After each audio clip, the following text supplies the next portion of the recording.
Well, good evening and welcome everyone. Before we begin the proceedings of our Finance Committee meeting, I need to highlight safety protocols and expectations. If you're fully vaccinated, you do not need to wear a mask while on the grounds of the Franklin Campus Administration Building.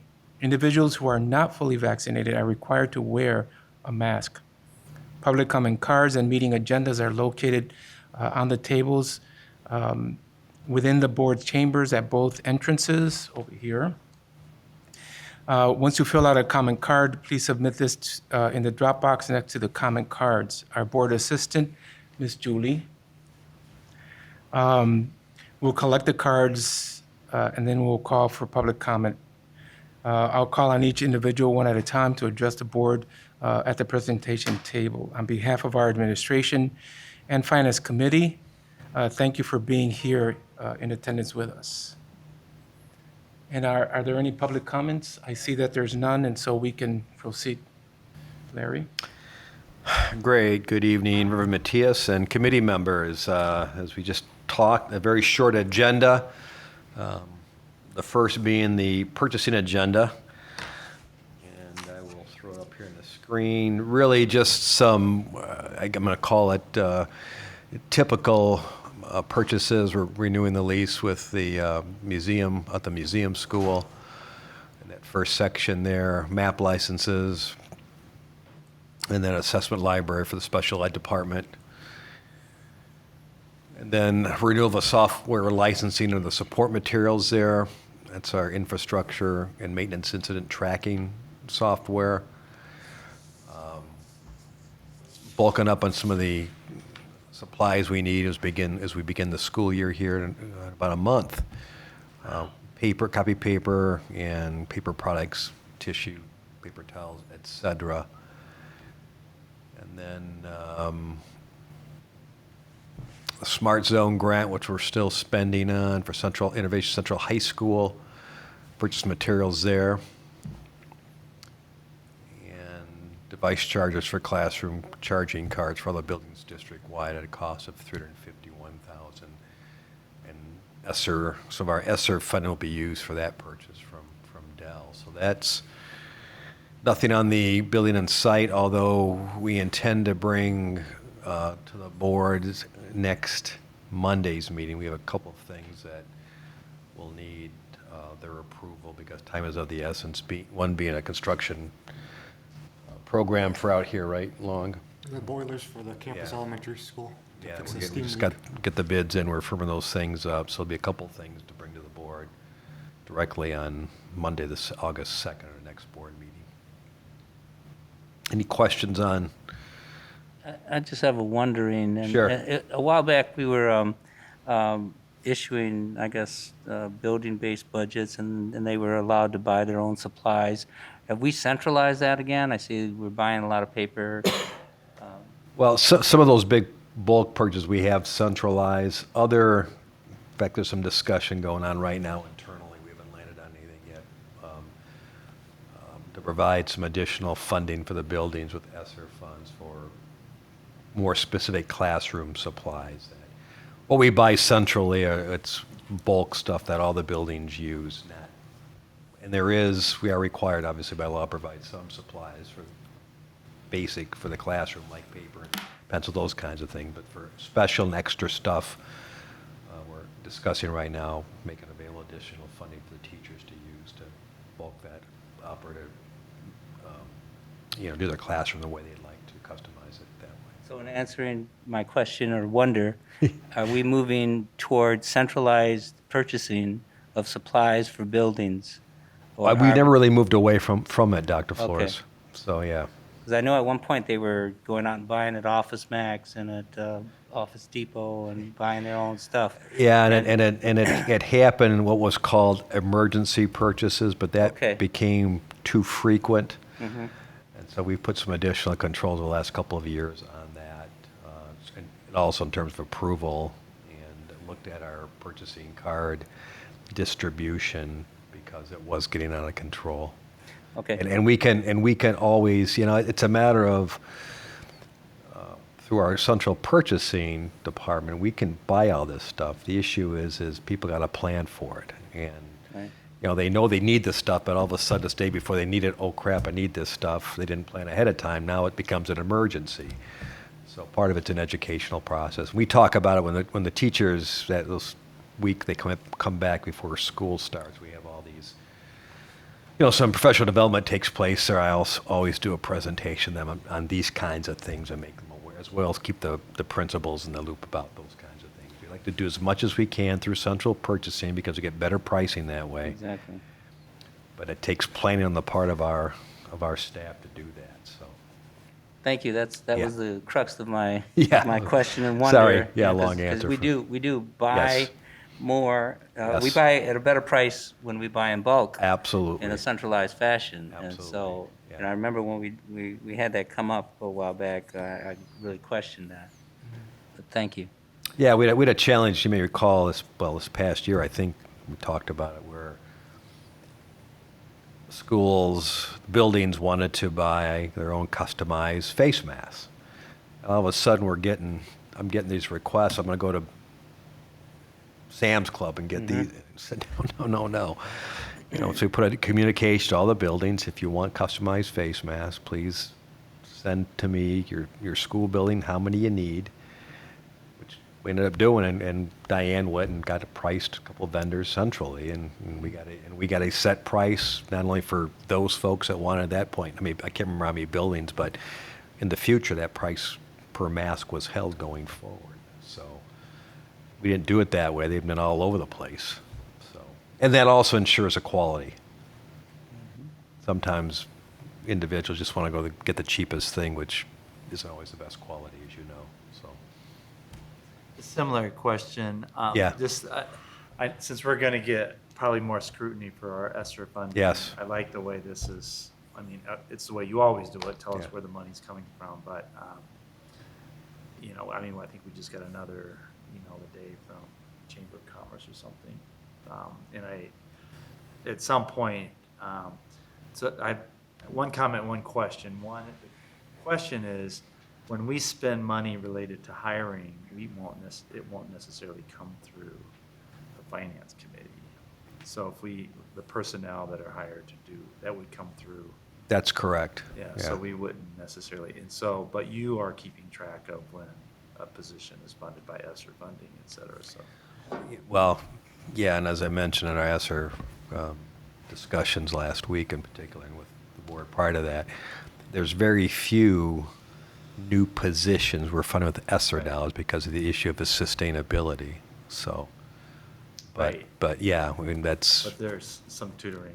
Yes, and yeah. So most of that stuff is so we're going to see trends emerge as, not just from what we voted on last week, but what we're actually spending money on. Yeah, exactly. And as we mentioned, that since it's a 3.5-year time horizon when money runs out, those things are likely going to change too.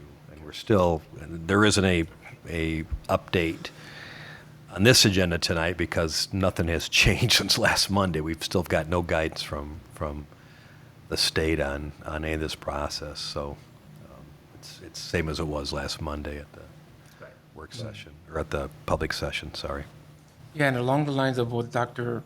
Baker was asking, hopefully now that our public has chimed in, that we might be able to, as the monies and so forth are being dispensed, that we can really show it's going to this school, that school, and obviously, the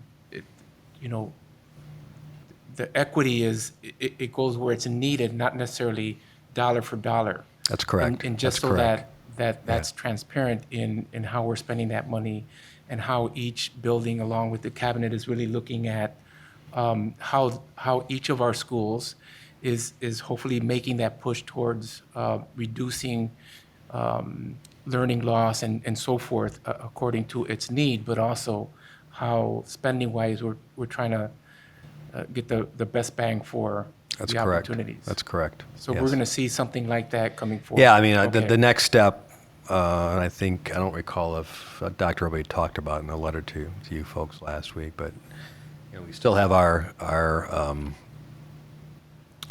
our internal groups that have been working on this ESSER funding. Our next step now is, as we heard from the public now, is to develop some outcomes, develop actual process for requesting the funding, to be able to keep track of it. As I've said before, it's a significant administrative effort. And our good friend Rhonda here is still trying to catch up with this past 15 months of all the buckets of dollars that we have, because we got an impending year-end audit coming up here, and begin the work in September. So we're trying to get those things in place and to control that, so people just don't go out and start, well, spending without us knowing and making sure it's in the right bucket of spending. So it's been challenging. It will continue to be challenging. So.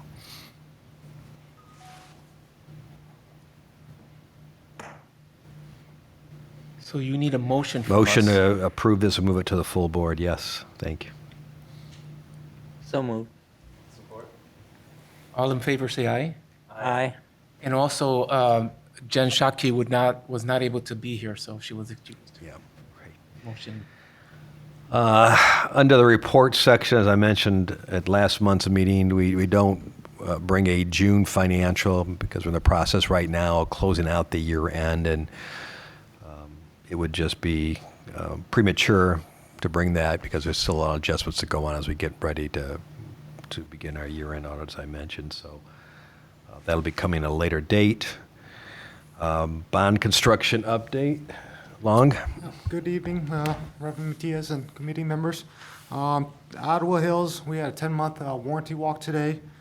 Just had a handful of minor cosmetic items for them to fix, but otherwise everything is working and good at Ottawa Hills.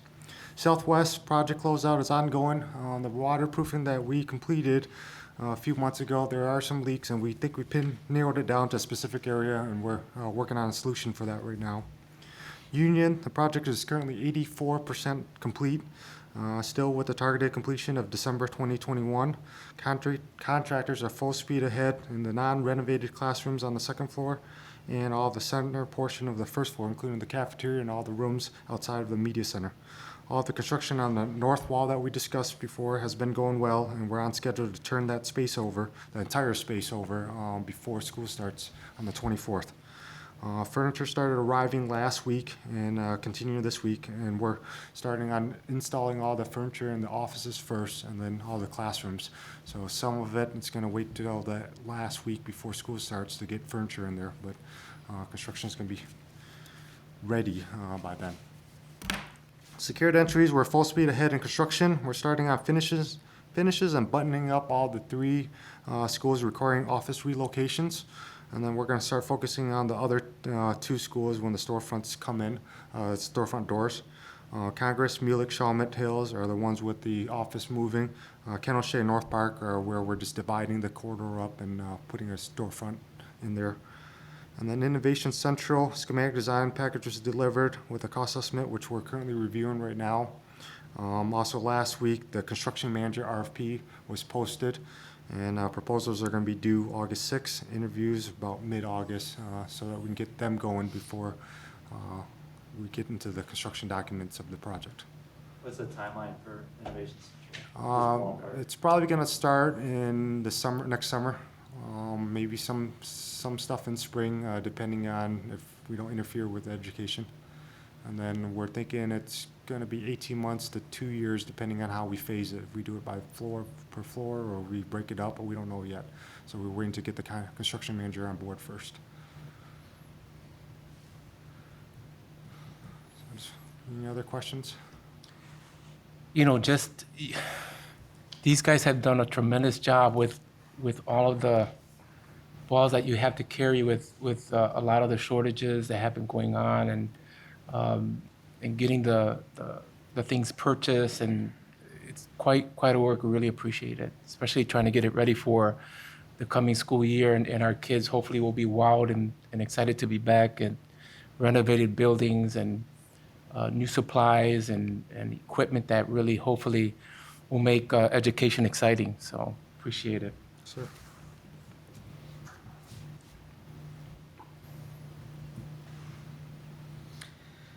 All right, any further questions on the bond issue? All right.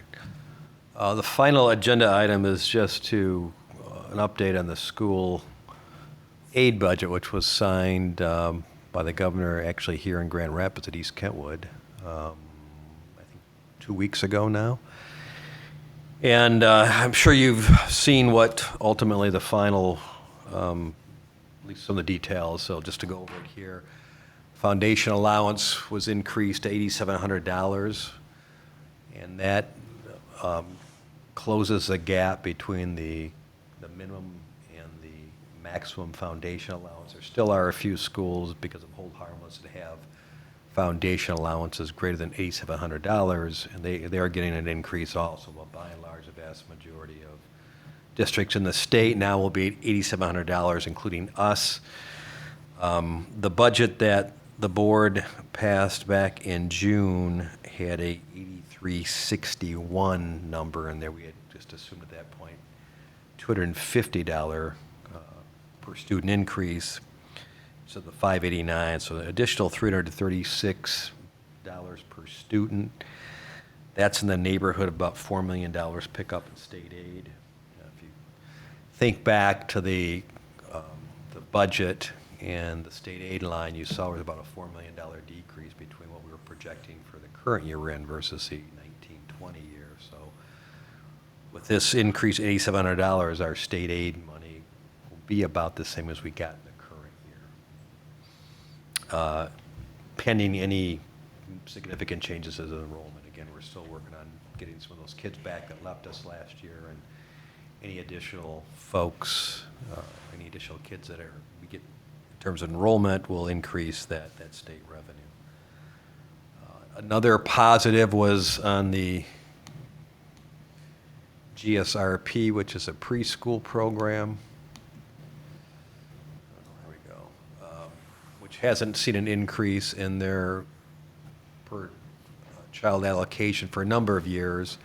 That also went up to the minimum foundation allowance amount of $8,700 from $7,250. And based on the slots that approximate number of slots we have allocated, that's about an additional $1 million in revenue related to the GSRP program. Again, the budget that you passed back in June did not have any increase in GSRP funding. So those two programs together, additional $5 million approximately. And I will say that given the Esther situation we've been working with, and as I mentioned, we're trying to close out our book, get ready for an audit.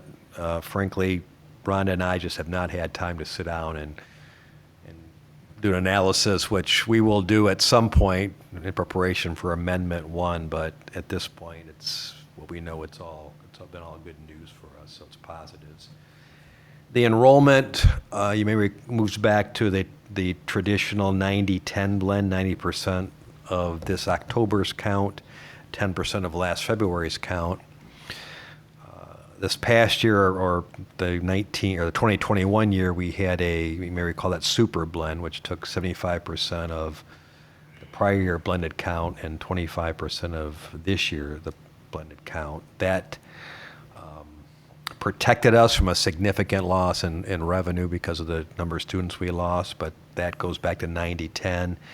And there is no backstop funding. The governor's earliest proposal for the state aid had some backstop funding where she was going to provide up to 70% of the lost revenue by virtue of not getting the students back and going back to a 90-10 blend. So I think the fact that we got a huge foundation allowance increase certainly is a positive, and perhaps that's why there's no backstop funding. Special education, just a small increase overall, $30 million in the budget. Estimate for us is about $300,000. And then Section 31A at risk, total increase of statewide of $2.5 million. Again, just a small increase. Actually under Governor Whitmer, she's made some significant increases in 31A. Because of the foundation increase, $2.5 million, about $200,000 is the estimate for Grand Rapids.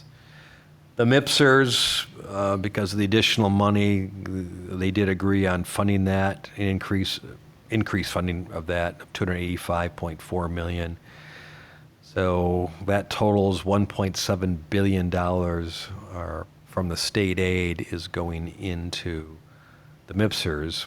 And that's, again, obviously on top of what the school districts pay in at about a 26% of payroll goes into that. So This doesn't decrease that burden. no, it doesn't. No, what it does do is they've moved the assumed rate of return down over the last couple of years because the long-term rate of return on the invested assets hasn't been up to what the projections have been. And when they reduce that rate of return on the invested assets, it increases the cost of funding that plan. And so part of this increase holds us districts harmless and doesn't increase. We had a small increase last year, but Tell is at about that 25 to 26% overall percent of payroll that we have to pay in. I'll tell you, we have not seen, I'll just tell you, there has not been a significant decrease in that unfunded liability over the years that the past 7.5 years that I've been here. It's still in the neighborhood of $30 to $33 billion. Again, part of the challenge there is that one of the assumptions in the actuarial calculation is they have been assuming, I believe it's been a annual 2% per year increase in overall compensation. Again, the funding from us is based on compensation. So if your compensation goes up, the funding from the schools goes up, right? Well, as you can well imagine, overall compensation for participants in that plan statewide has actually gone down. This is all based on the top number of the foundation allowance. So yeah, I mean, only pay it's the- gone down because, one, you've had a lot of teachers retire and bring in new teachers at a lower rate. Yeah. And the other thing is we haven't been able to give increases. So they've been talking about reformulating that compensation assumption. I don't know it's been done. I don't think it's been done yet.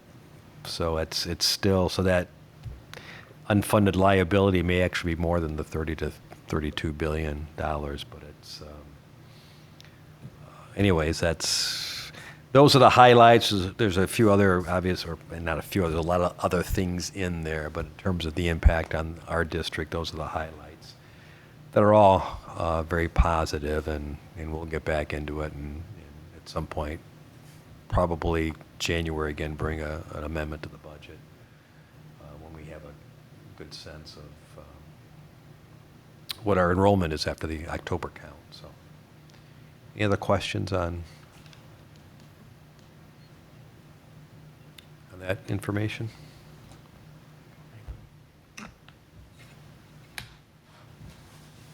If there's no other information, I'm all set, Reverend then Matthias. we are adjourned.